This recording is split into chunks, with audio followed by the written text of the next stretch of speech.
The voice mastery channel में आपका बहुत बहुत स्वागत है। आज मैं आपके लिए कहानी लाई हूँ।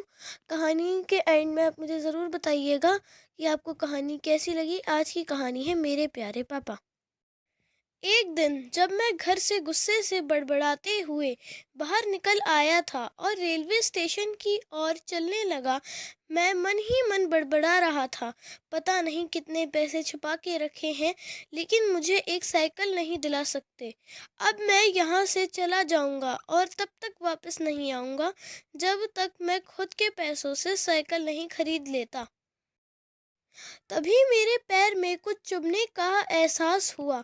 नीचे देखा तो पता चला कि जल्दबाजी में पापा के जूते पहन रखे हैं। उन जूतों में कील उभरी हुई थी जो मेरे पैर पर बार बार घाव किए जा रही थी। लेकिन उस समय मैं गुस्से में था, तो मैं बड़बड़ाते हुए आगे बढ़ गया। अचानक मुझे याद आया कि मैं पापा का पर्स भी साथ ले आया हूँ। मेरे दिमाग में एक ख्याल आया, क्यों ना आज पापा का पर्स चेक कर लिया जाए, जिसे आज तक उन्होंने किसी को तक नहीं लगाने दिया था। पता नहीं कौन सा खजाना छुपा है इस पर्स में जो किसी को हाथ नहीं लगाने देते थे। जब मैंने पापा का वह पर्स खोलकर देखा तो उसमें पैसे तो नहीं मिले, लेकिन पैसों की जगह पर एक छोटी सी डायरी रखी हुई थी। तब मैंने सोचा, अच्छा तो यहाँ छुपा रखा है खजाना। मैं सोच रहा था कि पापा ने लिखा होगा कि किससे कितने पैसे लेने हैं, लेकिन मैं गलत था। जब मैंने उस छोटी सी डायरी का पहला पेज खोलकर देखा तो वहाँ पर जो लिखा था वह थोड़ा गंभीर कर देने वाला था। डायरी में जो लिखा था उसे पढ़ने के बाद मेरे चेहरे पर जो भाव थे वह गायब हो चुके थे, क्योंकि डायरी में वैसा कुछ नहीं था जैसा मैं सोच रहा था। वहाँ पर उन पैसों का हिसाब लिखा हुआ था जो अलग अलग कामों के लिए अलग अलग लोगों से उधार लिए गए थे। इस लिस्ट में मेरे स्कूल की फीस के नाम पर भी पैसे लिए गए थे। कुछ यूँ लिखा था, 35,000 रुपये बेटे की फीस के लिए, 15,000 रुपये एक एंड्रॉयड स्मार्टफोन के लिए जिस फ़ोन को मैं चलाता आ रहा हूँ। लेकिन मुझे यह पता नहीं था उस फ़ोन को खरीदने के लिए पैसे कहाँ से आए थे, लेकिन आज पता चल रहा था। मुझे आज भी याद है जब मैंने पहली बार कैमरे के लिए ज़िद की थी, जो मेरे पापा ने मुझे मेरे बर्थडे पर लाकर दिया था, जिसे देखकर मैं बहुत खुश हुआ था। और मुझे खुश देखकर मुझसे कहीं ज़्यादा अगर कोई खुश था तो वह थे मेरे पापा।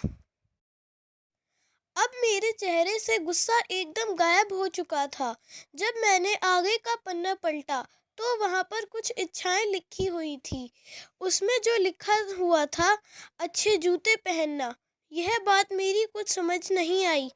तभी मेरा पाँव अचानक सड़क पर भरे हुए पानी पर जा पड़ा और तभी मेरे पाँव में कुछ गीलापन होने का एहसास हुआ। जब मैंने जूता उतारकर देखा तो उसका तला टूटा हुआ था। यह देखकर मुझे डायरी में लिखी बात याद आ गई। तभी मुझे मम्मी पापा की कई बातें भी याद आ रही थी कि कैसे मम्मी जब कहा करती थी पापा से, अब तो जूते पुराने हो गए, नए ले लीजिए, तो पापा अक्सर यह कहकर टाल दिया करते थे, जूते अभी और चलेंगे, अभी कुछ दिन पहले ही तो लिए थे।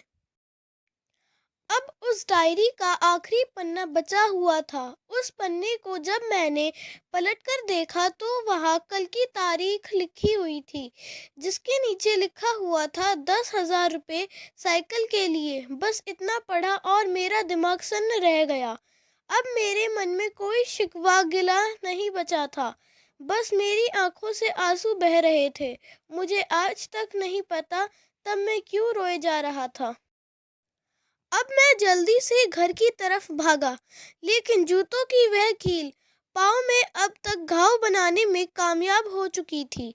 मैंने जूतों को रास्ते में ही उतार कर फेंक दिया और भागते हुए घर जा पहुंचा, लेकिन पापा घर पर नहीं थे। मैं समझ गया वह कहाँ गए होंगे। जैसे तैसे मैं साइकिल एजेंसी पर पहुंचा। पापा वहीं थे। मैंने पापा को दौड़कर गले लगा लिया और मेरी आंखों से आंसू रुकने का नाम ही नहीं ले रहे थे। पापा समझ नहीं पा रहे थे आखिर हो क्या रहा है, मैं क्यों रो रहा हूँ। मैंने पापा से कहा, पापा मुझे साइकिल नहीं चाहिए, आप अपने लिए जूते ले लीजिए। अब आज से मैं जो भी करूँगा अपनी मेहनत से करूँगा। हेलो फ्रेंड्स, मैंने आप लोगों से अपनी लास्ट वीडियो में एक पहेली पूछी थी। पहेली है, बड़ों बड़ों को राह दिखाता हूँ, कान पकड़कर उन्हें पढ़ाता हूँ, साथ में उनकी नाक दबाता हूँ, फिर भी अच्छा कहलाता हूँ। इसका आंसर है चश्मा। तो चलिए फिर आज की पहेली पूछते हैं। आज की पहेली है, एक कमरे में 200 लोग हैं, उनमें से 2 सो गए, कितने बचे। इसका आंसर मैं अपनी नेक्स्ट वीडियो में दूंगी। अगर आपको इसका आंसर पता है तो कमेंट बॉक्स में कमेंट कीजिए। तब तक के लिए बाय बाय।